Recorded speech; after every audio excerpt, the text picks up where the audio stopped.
My name is Vicky. I'm currently 35 years old. I run an Italian restaurant which started from a small secondhand shop but now, after 10 years, has grown into a popular venue. We've expanded and relocated to a larger, more convenient location, and I currently employ around 20 staff members. My husband Lee is 38 years old, and we have been married for 5 years. He was originally one of our regular customers back when the restaurant was just a small business. At first, I thought he was just a carefree individual who would say anything to get attention. However, as he frequented the restaurant, we became close. Our friendship allowed us to share more personal conversations. At the time, I had a boyfriend, but we broke up due to him cheating on me. It was Lee's cheerful personality that encouraged me when I was feeling down and helped me regain my spirits. I was traumatized by my ex-boyfriend's cheating, but Lee kept reassuring me that he would never cheat on me, and finally, I agreed to date him. Surprisingly, our relationship progressed smoothly. We introduced each other to our families. The decision to get married just seemed like a natural progression of our relationship. Lee began helping out at the restaurant from the time we got engaged, and after our wedding, he quit his job and officially joined the restaurant. Being a graduate of a university economics program, Lee is well versed in business and finance. I, being less knowledgeable in those areas, rely on and trust Lee. Now he holds a position similar to that of a manager and is a great partner I can depend on, both personally and professionally. We considered looking for a new home after we got married, but considering the distance and location of the restaurant, we decided to continue living in the house where I had been living. You often hear about couples who work together having disagreements, but I feel fulfilled both professionally and personally, and I'm very happy. However, my recent concern is my mother-in-law. She has a distorted sense of money. She squanders even the necessary living expenses and often comes to the restaurant to beg for money and food. Vicky, please, I don't even have money to buy food this month. I'm really in trouble. Just lend me $100. I'll definitely pay you back at some point. Mother-in-law, you said the same thing last time. You haven't paid back the money I've lent you so far. I can't lend you any more. Oh, really? Well, I'll just take the leftovers from the restaurant, just for a while. I can't do that either. We have a policy against taking home the leftovers, and moreover, we are controlling to minimize food waste in our restaurant. What is that? How heartless can a daughter-in-law be, even though your mother-in-law is in trouble? We are family. You could give me something secretly. What am I supposed to do from now on? Isn't Lee the owner here? That makes me like the chairwoman, right? You are not the person to talk to. Bring out my son. No, that's not correct. I am the one in charge of the restaurant, and Lee is currently out on other business. You are causing inconvenience to the other customers, so could you please leave for today? I will ask Lee to contact you later. My mother-in-law always behaves like this, and she won't listen to anything I say. Although Lee is in fact an employee and is subordinate to me, my mother-in-law is under the impression that Lee is the owner of the restaurant. Lee's family used to run their own business. However, his parents were irresponsible with their finances and didn't properly manage the company's money. They used the revenue primarily for their salaries and bonuses. His mother used to spend extravagantly on trips and luxury goods, writing off these expenses leading to huge deficits. Lee, who had some concerns about his parents, received a scholarship and went to university with the aim of reviving the family business. However, it was already too late. Just before Lee graduated, his family's business went bankrupt. His parents declared personal bankruptcy and fell into debt, and it seems that Lee had a hard time, including handling the procedures.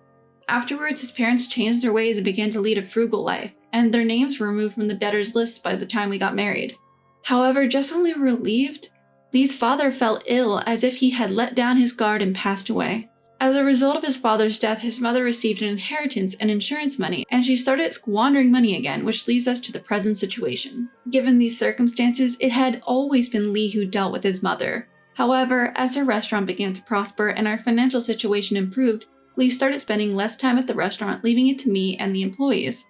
There were times when my mother-in-law would pop up unexpectedly on days like today when Lee hadn't gone to work, leaving me wondering what to do. One day, I left my restaurant in the hands of my employees and went to scout the rival store across the street. While eating and observing the surroundings, I spotted Lee outside the store, arm in arm with an unknown woman. I quickly paid my bill, abandoned my meal, and rushed outside.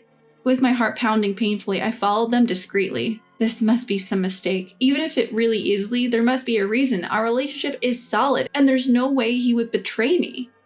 However, to my dismay, I watched the two of them enter a motel just off the busy street in front of the station, laughing happily. The shock of reality left me in a daze for a while. Once the shock had subsided, anger began to well up. Instead of confronting Lee, I decided to let him swim while I gathered evidence. I acted as usual towards Lee while hiring a private investigator. Since the investigator I hired was run by a lawyer, they collected proper evidence that could be used in court if necessary. The investigation revealed that Lee had been frequently meeting this woman while neglecting work. Now that I had the evidence, I decided to confront Lee. Lee, are you hiding anything from me? What are you talking about all of a sudden? Of course not. I wanted to believe that too until recently, but then, can you explain this? Saying this, I handed Lee the envelope containing evidence of his affair. Upon seeing the contents, Lee turned pale. When did you get this? I had a private investigator look into it. I can't believe you've been fooling around instead of working. You're quite the paycheck thief. How are you planning to make up for this? Vicky, please calm down. Let's talk about this. It was just a fling, a moment of weakness. I only love you, Vicky, and I'll break up with her. Forgive me. The shop needs me, right? You know I can't stand people who cheat, right? We promised each other never to cheat. There's no convincing me when someone breaks that promise. Following our conversation, Lee and I decided to get a divorce. Since I've been living in this house since before our marriage, Lee will need to move back to his parents' house or find a new one by the end of the month. But even though we've decided to divorce, I can't fire Lee without cause. Even if Lee voluntarily resigns, someone will need to take over his duties, especially the financial aspects, which he was solely responsible for.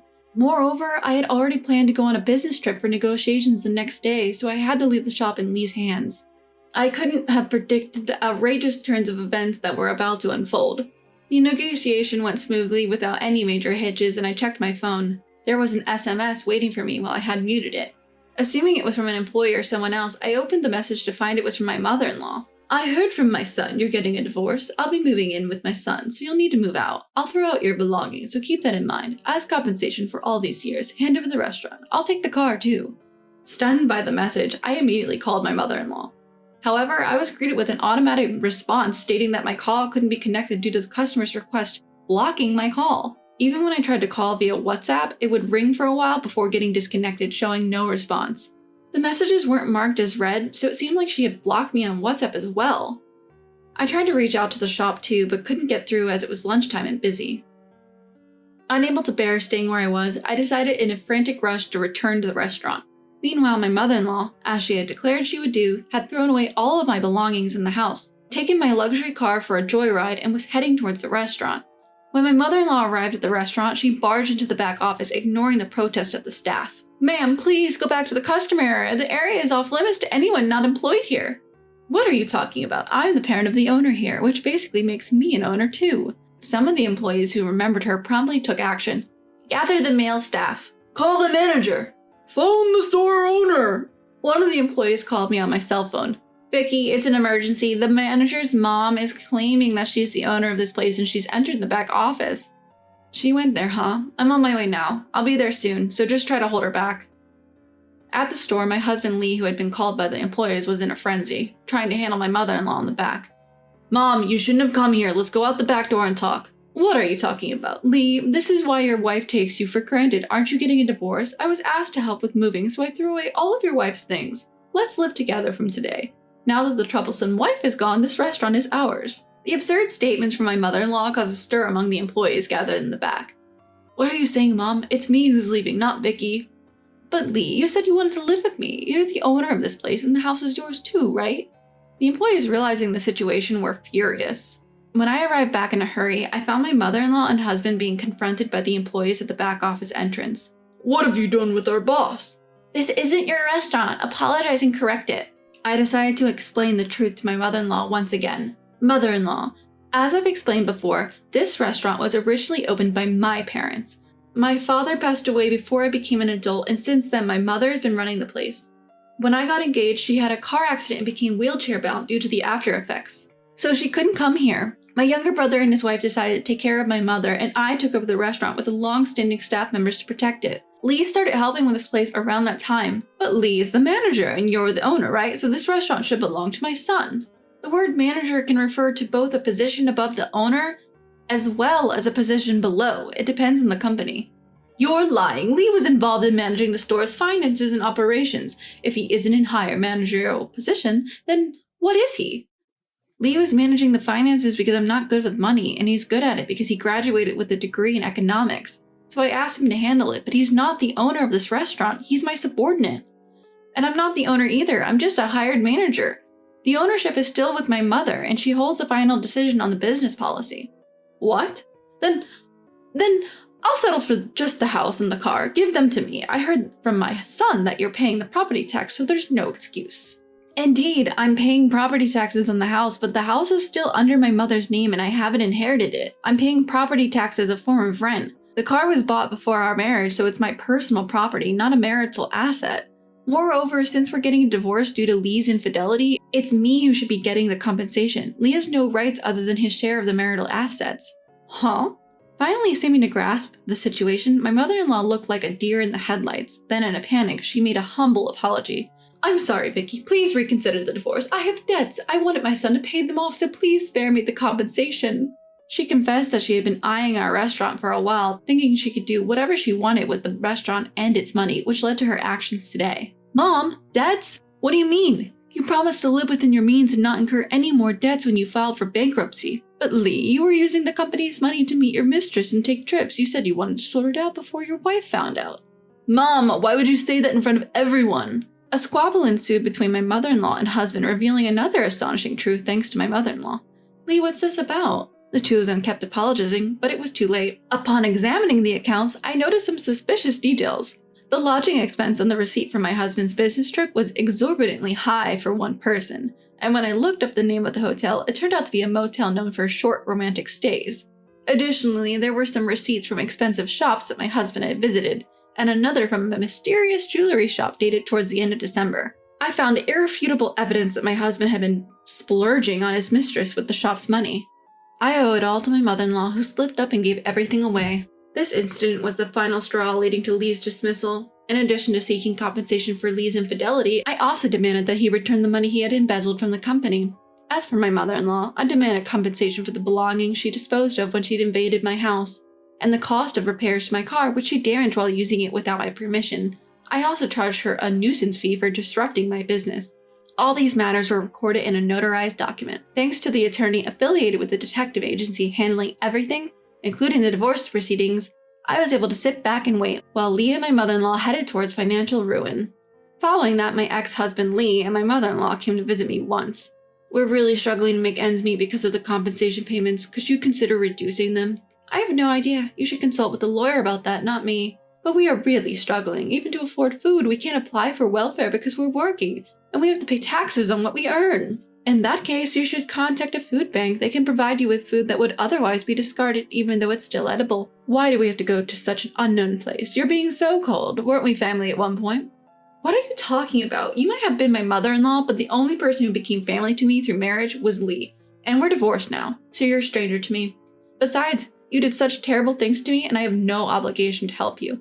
If there's anything regarding the compensation payments, please communicate through the lawyer from now on. I'll call the police if need be. The experience of being cheated on again and having the company's money squandered has added another trauma to my experiences of love and marriage. The first impression I had when I met my ex-husband, that this guy seems like a player and a spendthrift, turned out to be right on the mark. I'll use these lessons in future human relationships and in job interviews. Reflecting on the fact that I had failed to manage the restaurant's money properly, I consulted with my mother and decided to sign a contract for an accounting service, paying them a fair wage to handle things. Thanks to them checking our homemade accounts and receipts thoroughly, they can point out any mistakes, and even give advice on how much we can claim as business expenses. I should have done this earlier.